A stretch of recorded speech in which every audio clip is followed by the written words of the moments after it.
예, 참으로 복되고 좋은 아침입니다. 오늘 저희는 로마서 9장 25절에서 33절에 있는 말씀으로 함께 저희들 말씀 묵상하고 나누도록 하겠습니다. 오늘 본문 25절에서 33절에 있는 말씀 함께 봉독해 보겠습니다. 호세아의 글에도 이르기를 내가 내 백성을 아닌 자를 내 백성이라 사랑하지 아니한 자를 사랑한 자라 부르리라. 너희는 내 백성이 아니라 한 그곳에서 그들이 살아계신 하나님의 아들이라 일컬음을 받으리라 함과 같으니라. 또 이사야가 이스라엘에 관하여 외치되 이스라엘 자손들의 수가 비록 바다의 모래 같을지라도 남은 자만 구원을 받으리니 주께서 땅 위에서 그 말씀을 이루고 속히 시행하시리라 하셨느니라. 또한 이사야가 미리 말한 바 만일 만군의 주께서 우리에게 씨를 남겨두지 아니하셨더라면 우리가 소돔같이 되고 고모라와 같이 같았으리로다 함과 같으니라. 그런즉 우리가 무슨 말을 하리요? 의를 따르지 아니한 이방인들이 의를 얻었으니 곧 믿음에서 난 의요. 의의 법을 따라간 이스라엘은 율법에 이르지 못하였으니 어찌 그러하냐? 이는 그들이 믿음을 의지하지 않고 행위를 의지함이라. 부딪힐 돌에 부딪혔느니라.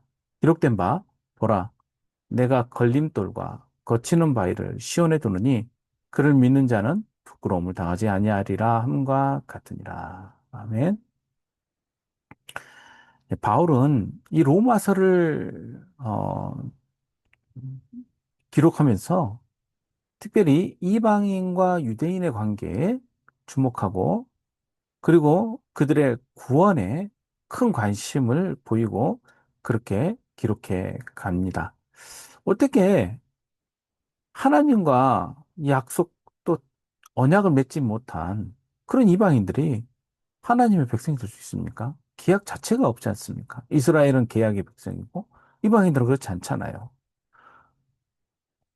율법과 언약을 가지고 그러면 실패한 유대인들은 무엇입니까? 자, 그렇다면 하나님의 법은 무엇일까? 우리는 이 문서화된 것에 관심을 가지고 있었지만 하나님께서는 무엇에 관심을 기울이셨을까요? 그 정점에 해당하는 그 언약에 대한 내용, 그리고 하나님께서 참으로 무엇을 원하시는지, 하나님께서 어떻게 하시기를 원하시는지 그 이야기가 오늘 저희들 본문 9장과 또 이어지는 11장까지 이어지게 됩니다. 어, 그 앞서서 9장 전반부부터 하나님의 선택에 대해서 설명을 하죠. 하나님께서는 주권적으로 선택하시죠. 우리들의 의사, 우리들의 생각, 우리들의 기준이 아니라 하나님의 주권적 선택으로. 자, 그러면 오늘 본문에서는 특별히 호세아와 이사야서를 통해서 하나님께서 택하신 그 뜻이 무엇인지를 이야기를 하고 있습니다. 이건 뜬금없이 어느 날 갑자기 이루어진 것이 아니에요. 이미 오래전부터 하나님께서 이야기해 주셨고 선지자들을 통하여 또 선포하셨던 내용입니다. 이것은 이스라엘 백성들에게 진지게 하나님께서 알려주신 내용이에요. 하나님의 바로 선택에 관한 내용이죠. 이것은 유대인들은 이스라엘 사람들은 자신들 위주로 생각을 했겠죠. 그러나 하나님께서는 그 선택을 이스라엘로 좁혀서만 보시는 것이 아니라 이스라엘을 통해서 이루실 모델로 삼으셨고 곧 온 열방에도 하나님께서 이 효력을 발휘하실 것입니다. 어, 호세아 그래도 이르기를 내가 내 백성 아닌 자를 내 백성이라 사랑하지 아니한 자를 사랑한 자라 부르리라. 이 호세아의 글에 나오는 이 말씀은 호세아서 2장 1절에 보면 너희 형제에게는 암미라 하고 너희 자매에게는 루하마라 하라라고 되어 있는데요. 암미라는 것은 암이 백성이거든요. 거기다가 뒤에 소유격으로 뒤에 들어가서 내 백성 아미, 내 백성이라고 말을 해라. 그리고 너희 자매에게는 루하마라는 것은 긍휼히 여김을 받는 자라는 뜻이에요. 이게 사랑이라는 표현으로 되어 있죠. 하나님께 사랑받는 사람, 긍휼히 여기는 사람. 그런데 여기서 내 백성이 아닌 자를 내 백성이라고 말씀하신다고 그랬고, 사랑하지 아니한 자를 사랑한다라고 이야기를 하신다는 거예요. 이것은 어, 하나님께서 그 이방인들에게 새로운 정체성을 부여하시는 그런 선언이 담겨 있는 것이죠. 하나님께서 어떤 개인 또 집단 이런 그 하나님께서 부르시는 그들에게 새로운 정체성을 선언하고 있는 것이 바로 하나님께서 부른다, 선언한다라는 이 단어 안에 담겨져 있습니다. 그리고 호세아서 2장 23절에도 내가 나를 위하여 그를 이 땅에 심고 긍휼히 여김을 받지 못하였던 자를 긍휼히 여기며 내 백성이 아니었던 자에게 향하여 이르기를 너는 내 백성이라 하리니 그들은 이르기를 주는 내 하나님이시라 하리라 하시니라. 하나님께서 내 백성 아니었던 그들을 향해서 내 백성이라고 부르신다는 겁니다.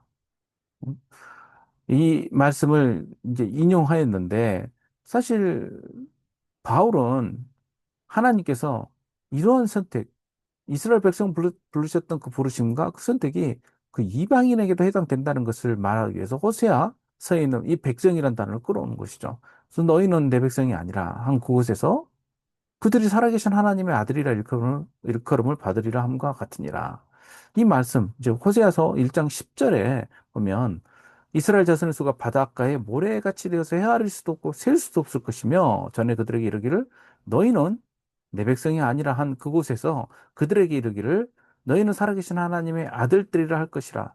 여기에 이 말씀이 26절과 27절 안에 다 담겨 있잖아요. 이사야가 이스라엘 백성이 이스라엘에 관하여 이사야가 이렇게 외치죠. 이스라엘 자손들아, 자손들의 수가 비록 바다의 모래 같을지라도 남은 자만 구원을 받으리니. 이 바다의 모래는 호세아서에서도 나오지만 이사야서에서도 역시 언급이 되고 있는 것입니다. 이사야서 뿐만 아니라 전반적으로 이 하나님께서 선지자들을 통하여 주신 말씀 가운데 남은 자 사상이 있어요. 즉 하나님께서 선택하신 백성들 가운데 하나님의 뜻에 반하여, 언약에 반하여, 그렇게 언약에서 떨어져 나가버린 사람들이 있지만, 그 가운데는 하나님께서 남겨둔 자들이 있다는 거죠. 그리고 이 이스라엘 자손들의 수가 바다에 모래 같다라는 이야기는 아브라함의 언약, 하늘의 별을 봐라. 이거 네가 쓸 수 있느냐라고 하시면서 주셨던 그 언약. 그리고 이삭에게도 하셨던 말씀, 야곱에게도 주셨던 말씀, 즉 그 믿음의 선조들, 적장들에게 주신 말씀과 동일하죠. 이 언약의 내용을 이방인에게도 적용을 시키고 있는 것입니다. 특별히 남은 자사장은요. 하나님 앞에 반역한 이스라엘을 향한 하나님의 심판 가운데서도 불구하고 심판이 임하지만 그 가운데서도 하나님께서 남은 자를 두신다는 거죠. 그 남은 자 이야기는 지속적으로 보면 성경 안에 곳곳에 위치해 있습니다. 이러한 말씀들을 통해서 하나님께서 이 말씀을 뭐라고 하시냐? 속히 이루신다는 거예요. 이 말씀을요. 속히 이룬다는 이야기는 어, 이 옛날 헬라어 안에서 이 단어 안에 무엇이 담겨 있냐면 하나님의 행위가 머뭇거림 없이 신속하게 성취될 것이라는 그 뜻이 이 석키라는 단어, 신테논이라는 이 헬라어 단어 안에 담겨져 있습니다. 이것은 단지 시간을 그냥 줄여놓는 정도가 아니라 하나님께서 응축해서 성취시킨다는 뜻이죠. 주께서 땅 위에서 이 말씀을 이루고 속히 시행하리라.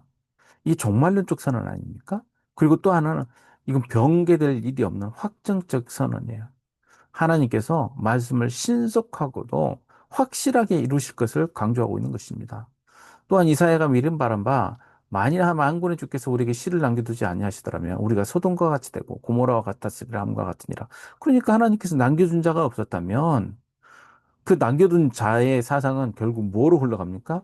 메시아의 계보로 연결이 되죠. 남겨두지 않으셨더라면 정말 남김없이 싹 사라지지 않았겠습니까? 그런즉 우리가 무슨 말을 하리요?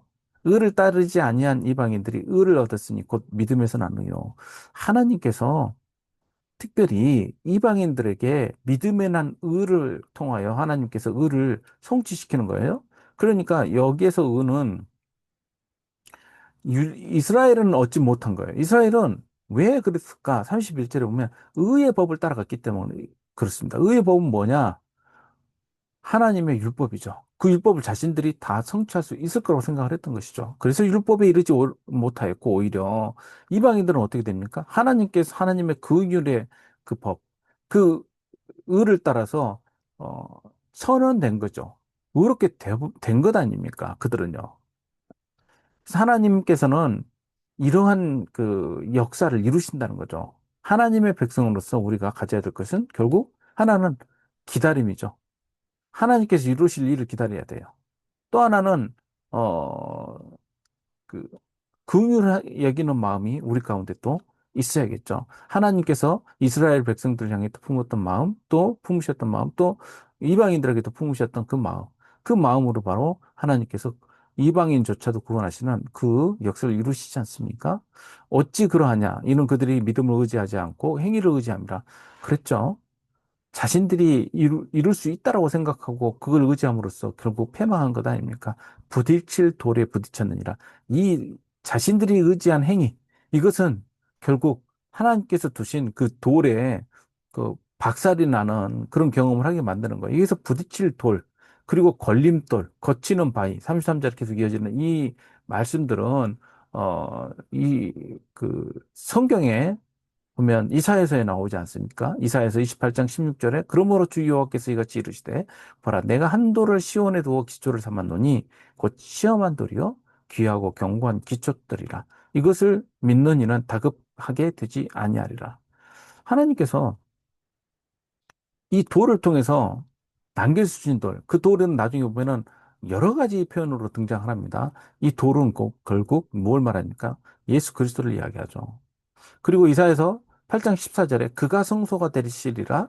그러나 이스라엘의 두 집에는 걸림돌과 걸려 넘어지는 반석이 되실 것이며 예루살렘 주민에게는 함정과 온무가 되시리니 오히려 메시아를 맞이하고 또 알아봐야 되는 건데 자신들은 그 율법 안에 갇혀서 하나님께서 주신 그 구원의 그 언약이 오히려 걸림돌과 걸려지는 반석이 돼버리는 것이 그런 그 경우를 미리 경고하고 계시는 거예요. 그래서 베드로전서 2장 4절에서 8절에 보면 이렇게 말씀하십니다.